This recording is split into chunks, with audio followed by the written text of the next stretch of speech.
Viewers से आप लोगों की खिदमत में एक नया यूनिक वीडियो लेके आया हूँ। आज की इस वीडियो में हम एक न्यू वेबसाइट आपसे इंट्रोड्यूस करेंगे। इस वेबसाइट से आप फ्री में प्रीमियम प्रोक्सीज मुख्तलिफ प्रोटोकॉल के आप इसके अलावा मुख्तलिफ कंट्रीज़ के लोकेशन बेस आप डाउनलोड कर सकते हैं। और ये जो वेबसाइट है हर 5 मिनट बाद अपने प्रोक्सीज को रिफ्रेश करता है। तो सबसे पहले ये जो वेबसाइट है, इस वेबसाइट में जाके हम प्रोक्सीज की जो लिस्ट है उसको डाउनलोड करेंगे। और ये जो लिस्ट के अंदर जो प्रोक्सीज है वो डिफरेंट फॉर्मेट में है, तो उसको प्रॉपर आईपी का जो फॉर्मेट है प्रोक्सी का उसमें लाने के लिए मैंने पाइथन का एक स्क्रिप्ट लिखा है। और ये स्क्रिप्ट भी आज की इस वीडियो में आपसे शेयर करूंगा। उसको हम रन करेंगे और वो जो प्रोक्सीज है इनको प्रॉपर फॉर्मेट में लाएंगे। इसके बाद उन प्रोक्सीज को हम प्रोक्सी चेकर नाम से एक सॉफ्टवेयर है जो कि इससे पहले भी मैंने आपसे उसको इंट्रोड्यूस किया है, उसके ज़रिए से इन प्रोक्सीज की जो वर्किंग कंडीशन है वो देखेंगे। और फाइनली हम उन प्रोक्सीज में अपने क्रोम ब्राउज़र में इन प्रोक्सीज को इस्तेमाल करेंगे और कोई वेबसाइट ओपन करके देखेंगे। तो वीडियो बहुत ही अच्छी होने वाली है, वीडियो को एंड तक देखें। चैनल को अभी तक सब्सक्राइब नहीं किया है तो आपसे रिक्वेस्ट है कि मेरा चैनल को सब्सक्राइब करें। वीडियो अच्छी लगे तो इसको लाइक करें, शेयर करें। Thank you.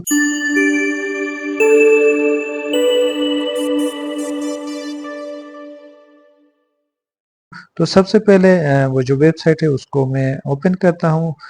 इसका लिंक यहाँ पे मैंने टेक्स्ट फाइल के अंदर सेव किया। अब यहाँ से मैं इसको कॉपी करता हूँ। करने के बाद फिर यहाँ पे ब्राउज़र पे आते हैं और यहाँ पे इसको पेस्ट करते हैं, फिर इंटर दबाते हैं। तो व्यूअर्स से आप देख सकते हैं कि ये वेबसाइट ओपन हो चुका है। इसका इंटरफेस कुछ इस तरह का है और यहाँ पे इसका जो एड्रेस है आप देख सकते हैं कि proxyscript.com फिर /free dash proxy dash list. Same आप ये एड्रेस आप लिखेंगे तो ये डायरेक्ट इस पेज पे जाएगा। और इसको मैं यहाँ पे भी इसको पेस्ट करता हूँ। आप या तो इस तरीके से या आप सर्च करके भी आप इस वेबसाइट को ओपन कर सकते हैं। अब आते हैं कि प्रोक्सीज को हम किस तरीके से डाउनलोड करते हैं। यहाँ पे प्रीमियम प्रोक्सी आप अगर लेना चाहते हो तो साइन अप करके आप प्रीमियम प्रोक्सी ले सकते हैं। आप यहाँ पे नीचे आते हैं, यहाँ पे आप देख सकते हैं कि ऑल प्रोटोकॉल, इसमें तमाम प्रोटोकॉल ये HTTP है, ये SOX 4F और 5 है। ठीक है, आप सारे भी डाउनलोड कर सकते हैं। यहाँ पे ऑल पे हैं तो मैं फिलहाल आपको दिखाने के लिए यहाँ से HTTP करता हूँ। ठीक है, उसके बाद यहाँ पे सिलेक्ट कंट्री है, आप एक स्पेसिफिक कंट्री, इसके अलावा टाइम आउट, ये सारा आप करते हैं। करके आप अपने उसके मुताबिक प्रायोरिटी के मुताबिक डाउनलोड कर सकते हैं। मैं सिंपल इसको इसी बेस पे ही डाउनलोड करता हूँ। यहाँ पे ऑप्शन है टेक्स्ट फॉर्म में, जेसन फॉर्म में, CSV फॉर्म में। तो मैंने जो पाइथन का जो एप्लीकेशन लिखा है उसमें मैंने टेक्स्ट फॉर्म को कंसीडर करके मैंने वो स्क्रिप्ट लिखा है। तो अब सबसे पहले इसको डाउनलोड करते हैं। अब डाउनलोड का आइकन यहाँ पर है, यहाँ से हमने डाउनलोड कर दे दिया। अब यहाँ इसकी फाइल में जाते हैं। अब यहाँ से इसको ओपन करते हैं, edit with note pad plus plus, यहाँ से ओपन करते हैं। तो यहाँ आप देख सकते हैं व्यूअर्स से प्रोक्सीज की जो फॉर्मेटिंग है जो हम अपने वेबसाइट में यूज़ करते हैं वो यहाँ तक है। ठीक है, लेकिन यहाँ पे आप देख सकते हैं कि इसके अंदर ये एक एडिशनल एक यहाँ पे दिया गया। अब हमें क्या करना है कि उस सॉफ्टवेयर को जैसे ही रन करेंगे तो यहाँ पे जितने भी ये मुख्तलिफ है, SOX 4 है, ये बहुत सारी चीज़ें, ये सारे क्या हो जाएंगे, ख़त्म हो जाएंगे और जस्ट इस फॉर्मेट में रह जाएगा। तो अब इसको मैं यहाँ से क्लोज करता हूँ और यहाँ से भी, और इस प्रोक्सीज की उसको फाइल को कॉपी करता हूँ।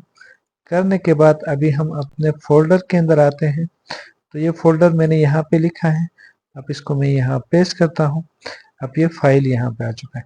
अब इस पाइथन स्क्रिप्ट के अंदर जो कोडिंग मैंने किया है, अगर आप पाइथन के वो है स्टूडेंट है, पाइथन सीखना चाहते हैं, तो इस हवाले से इस को मैं थोड़ा आपको इस स्क्रिप्ट के हवाले से थोड़ा डिटेल बताऊंगा। तो सबसे पहले हम यहाँ पे इसी डिफ फंक्शन के अंदर दो फंक्शन को हमने इंट्रोड्यूस किया है। एक में ये है कि वो जो फाइल है उसको हम ओपन करेंगे, और दूसरा ये है कि उस फाइल के अंदर वो जो इजाफी वो है उसको ख़त्म करके उसको दोबारा से राइट करेंगे। तो इस डिफ फंक्शन के अंदर हमने क्या किया है, दो फंक्शन ऐड किया है। एक ये फंक्शन है इनपुट फाइल फंक्शन है, और दूसरा आउटपुट फाइल फंक्शन है। ठीक है, तो ये एक डिफ फंक्शन है। डिफ फंक्शन के अंदर हमने एक इनपुट फाइल और दूसरा आउटपुट फाइल। अब सबसे पहले हम ट्राई ट्राई में हम ये एक ब्लॉक है, ब्लॉक के अंदर हमने सबसे पहले विथ ओपन, ये एक वो है पाइथन का अपना एक कोड है। अगर विथ ओपन करेंगे फिर यहाँ पे आप लिखेंगे, अभी आपको फाइल को क्या करना है, ओपन करना है, तो हमें इनपुट फाइल नेम। ठीक है, तो ये इनपुट फाइल नेम ये कहाँ से आ गया, वो यहाँ नीचे आएंगे तो यहाँ पर है। तो हम सबसे पहले यहाँ पे एक इनपुट फंक्शन हमने इंट्रोड्यूस किया है।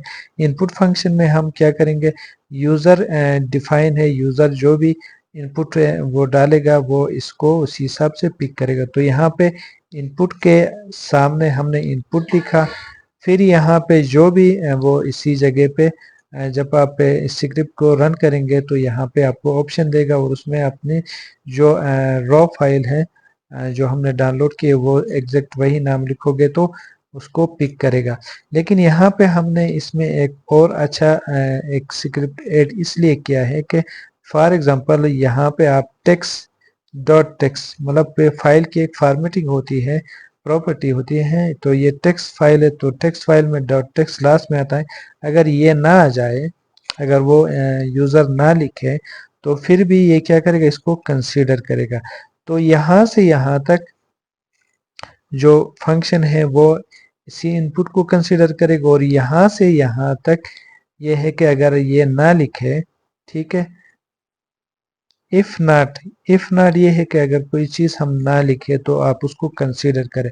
तो नॉट में यहाँ से यहाँ तक ये है कि हमने लिखने की बात की है। ठीक है, तो लिखने यहाँ जो कुछ हम लिखेंगे उसके साथ जो ना लिखेंगे, ना लिखने से मुराद ही हमारा ये है कि डॉट टेक्स्ट है। अगर इसको हम ना लिखें तो लास्ट में आके इन दोनों को मिला के ये एक नाम तरतीब देगा। वो क्या है, इनपुट फाइल।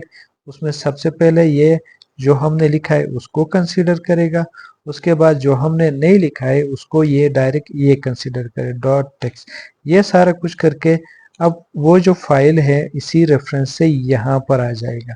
ठीक है, यहाँ पर आके उस फाइल के अंदर जो कुछ इंफॉर्मेशन है उसको ये रीड करेगा। तो रीड किस हिसाब से करेगा, इनकोडिंग यूटीएफ डैश 8।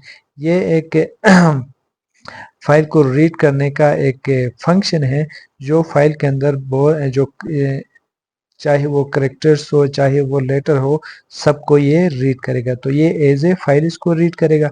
करने के बाद जो भी रीड करेगा उसको इस डेटा के अंदर अपेंड करेगा। तो file dot read line, sir line के अंदर, ठीक है, 1 2 3 जितने भी है सबको अपेंड करेगा। अब यहाँ पे ये है कि अब फाइल की फॉर्मेटिंग की हम बात कर रहे हैं। तो फॉर्मेटिंग से मतलब ये है कि जो फाइल हमने आपको अभी दिखाया उसकी फॉर्मेटिंग कुछ इस तरीके से है, ये इस तरीके से है। तो यहाँ पे ये है एक लिस्ट है, तो यहाँ ये एक ब्लैंक लिस्ट है। ये ब्लैंक लिस्ट हमने इसलिए बनाया है कि ये जो प्रोसेस है इस प्रोसेस से क्या होगा, यहाँ पे आके कोई फाइल सबसे पहले अपेंड होगा।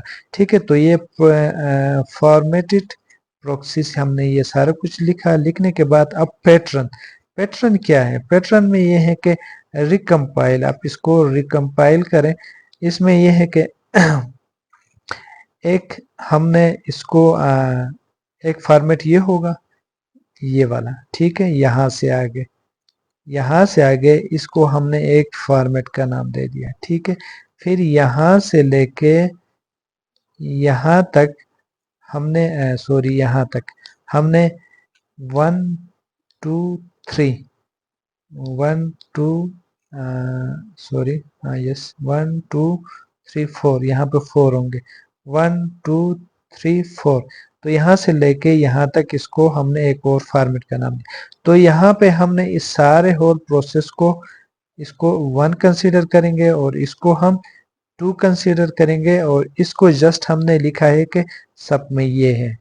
ये क्या है, HTTP स्लैश, ये सब में कॉमन है। ठीक है, तो अब यहाँ पे ये है कि अब इसको हम ये किस तरीके से लिखेगा, फॉर लाइन इन डेटा। ठीक है, लाइन इन डेटा में अब सबसे पहले ये मैच करेगा, किस में जाके, पैटर्न में जाके, इसी पैटर्न में जाके फिर सर्च करेगा। सर्च करने के बाद ये क्या करेगा, एक लाइन में इसको पिक करेगा और वो लाइन यहाँ पर है। अब यहाँ पे इफ मैच, अगर मैच करे तो आईपी एड्रेस ये कौन सा कंसीडर करेगा, जो 1 है, 1 को मैच करेगा, फिर ग्रुप में जाएगा और ग्रुप हमने 1 से मतलब ये इसको कंसीडर किया। ठीक है, 1 को लेगा, फिर 2 ग्रुप में इसको लेगा, लेने के बाद अब इन दोनों को ये क्या करेगा, कंबाइन करेगा फॉर्मेटेड प्रोक्सीज इसके अंदर, इसी रेफरेंस के अंदर इसको फिर क्या करेगा, अपेंड करेगा, फिर 1 में आईपी एड्रेस को लेगा और 2 में पोर्ट को लेगा, तो फिर फाइनली ये क्या होगा, इस शेप में आएगा। इसी शेप में आने के बाद जब ये अपेंड होगा, फिर ये दूसरा जो हमारा प्रोसेस है, आउटपुट फाइल, आउटपुट फाइल का नाम हमने क्या लिखा है, प्रोक्सी स्क्रिप्ट डॉट टेक्स्ट, ये आउटपुट फाइल है।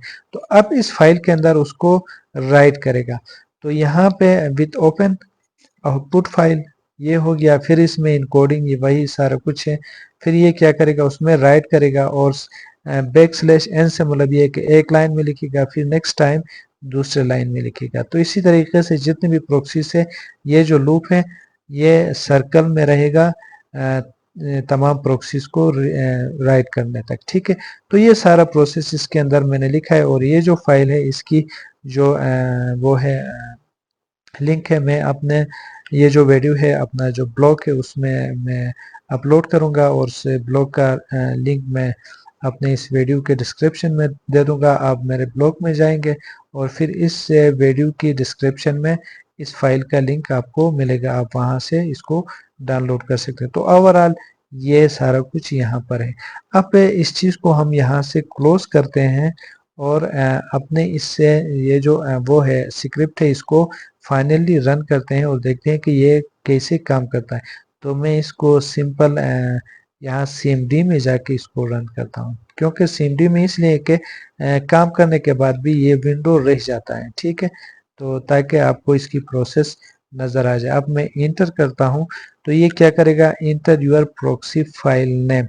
तो प्रोक्सी फाइल नेम ये है, तो मैंने इसको इनपुट में इसलिए रखा है कि सम टाइम हो सके ये डिफरेंट होगा, उसी वेबसाइट से किसी और नाम से आएगा, तो फिर आपको बजाय सॉफ्टवेयर के अंदर जाके चेंज करें, यहाँ से उस नाम को ही डायरेक्ट लिखे। तो यहाँ पे आप जस्ट प्रोक्सी लिखें। ठीक है, प्रोक्सीज, प्रोक्सीज लिखने के बाद डॉट टेक्स्ट, क्योंकि मैंने वहाँ पे आपको एक फंक्शन दिखाया जिसमें अगर डॉट टेक्स्ट ना भी लिखे तो ये इसको कंसीडर करेगा। अब इंटर करते हैं, तो अब इसने क्या किया, data has been successfully extracted and save to proxy script dot text. तो अब ये यहाँ पे स्क्रिप्ट होके आ गया। अब इन दोनों में क्या फ़र्क है, अब यहाँ पे आप देख सकते हैं कि इसमें HTTP और ये बैक स्लैशेस या स्लैश स्लैश यहाँ पर हैं। ठीक है, अब ये इसके अंदर आते हैं तो आप देखें वो सारा कुछ गायब हो गया। अब इनको हम चेक करेंगे कि आया ये काम करते हैं या नहीं करते। अब ये प्रोक्सी चेकर नाम से एक सॉफ्टवेयर है, इसका लिंक भी मैंने ऑलरेडी शेयर किया, फिर भी इसी अपने ब्लॉग में इसी वीडियो के एंड में मैं ये लिंक आपसे शेयर करूंगा, आप यहाँ से भी डाउनलोड कर सकते हैं। अब इस सॉफ्टवेयर को मैं रन करता हूँ।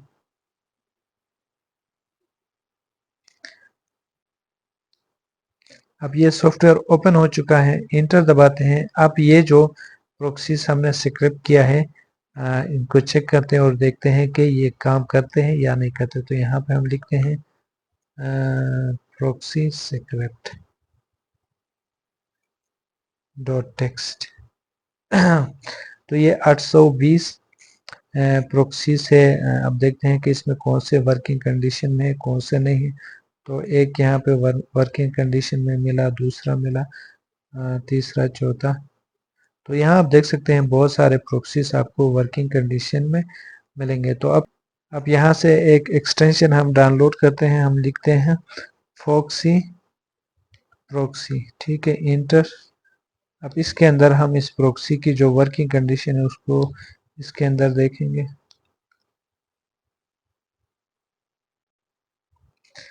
अब ये एक्सटेंशन यहाँ पर आ चुका है,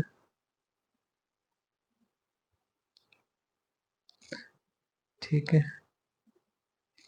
अब इसकी यहाँ पे ऑप्शन में हम जाते हैं, जाने के बाद यहाँ पे इंपोर्ट पे हम जाते हैं, फिर यहाँ पे इंपोर्ट लिस्ट, और इस प्रॉक्सी को यहाँ पे हम यही करते हैं कि यहाँ से जितने भी प्रॉक्सीज वर्किंग कंडीशन में इन सबको हम यहाँ से पिक करते हैं और फिर हम यहाँ पे लाके इन सबको पेस्ट करते हैं, ठीक है।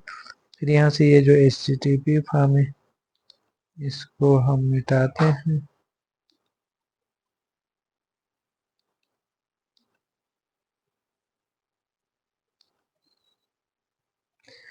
ठीक है। अब इसकी फॉर्मेटिंग में यहाँ मैनुअल करता हूँ। अब इसको मैं इंपोर्ट, उसके बाद सेव। अब ये सारे प्रोक्सीज यहाँ पर आ गए। अब यहाँ पे जाते हैं, यहाँ से फर्स्ट इसी प्रोक्सी को सिलेक्ट करते हैं और यहाँ पे हम लिखते हैं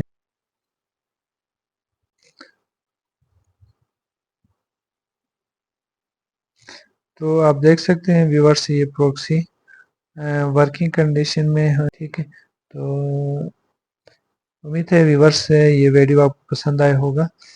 अभी तक आपने मेरा चैनल सब्सक्राइब नहीं किया तो आपसे रिक्वेस्ट है आप मेरा चैनल सब्सक्राइब करें। Thank you.